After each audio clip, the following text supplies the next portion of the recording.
Chapter 1: The Fallen Detective. The fog hung heavy over the cobblestone streets of Victorian London, a shroud of mystery that clung to the city like a second skin. In the heart of this labyrinthine metropolis, nestled among the towering spires and sprawling mansions, stood a man whose name had become synonymous with brilliance, eccentricity, and an unparalleled mastery of deductive reasoning: Sherlock Holmes. For years, Sherlock had been the city's most celebrated detective, a figure of almost mythical proportions whose keen intellect and dogged determination had allowed him to unravel even the most baffling of cases. His exploits had become the stuff of legend, whispered about in the darkened corners of taverns and parlors alike, and his name had become a byword for justice and truth. At his side, as always, was his loyal friend and chronicler, Dr. John Watson. The two men had forged an unbreakable bond over the years, a partnership built on mutual respect, unwavering loyalty, and a shared passion for the pursuit of knowledge.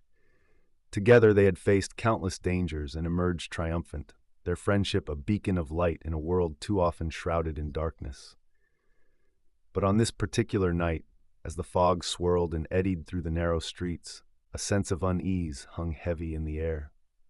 Sherlock and Watson had been summoned to the scene of a most gruesome crime, a murder that had shaken even the hardened denizens of London's criminal underworld.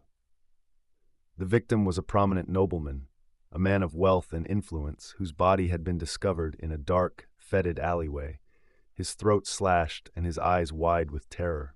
The scene was a tableau of horror, a nightmare made flesh, and even Sherlock, with his vast experience and ironclad composure, found himself momentarily taken aback by the sheer brutality of the act. As they approached the crime scene, the fog parting before them like a ghostly curtain, Sherlock's mind was already whirring with possibilities, his keen eyes darting from clue to clue with a rapidity that bordered on the inhuman. Watson, ever the faithful companion, followed close behind, his own medical expertise and keen powers of observation at the ready. But as they drew closer to the body, something strange and unsettling began to take shape.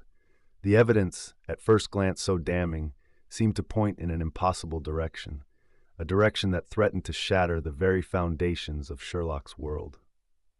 For there, scattered among the blood and the gore, were clues that seemed to implicate none other than Sherlock himself. A scrap of fabric from his trademark coat, a strand of hair that matched his own, a footprint that bore an uncanny resemblance to the tread of his boots. Watson, his face a mask of shock and disbelief, turned to his friend with a look of utter bewilderment. "Sherlock," he whispered, his voice hoarse with emotion, "what is the meaning of this? Surely there must be some mistake." But Sherlock, his expression unreadable, merely shook his head.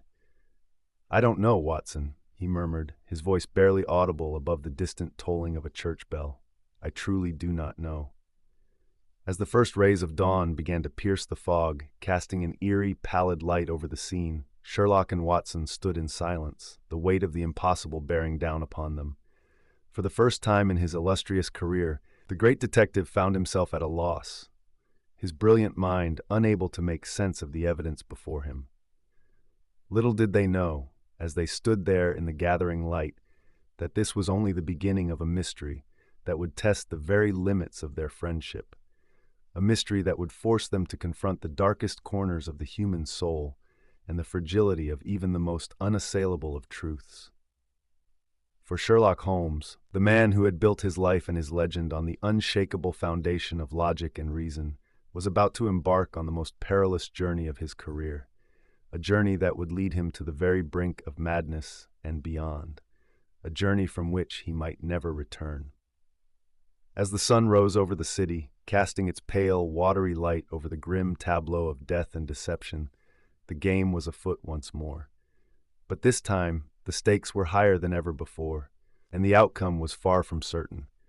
The fallen detective had begun his descent into the abyss, and only time would tell if he would emerge unscathed on the other side.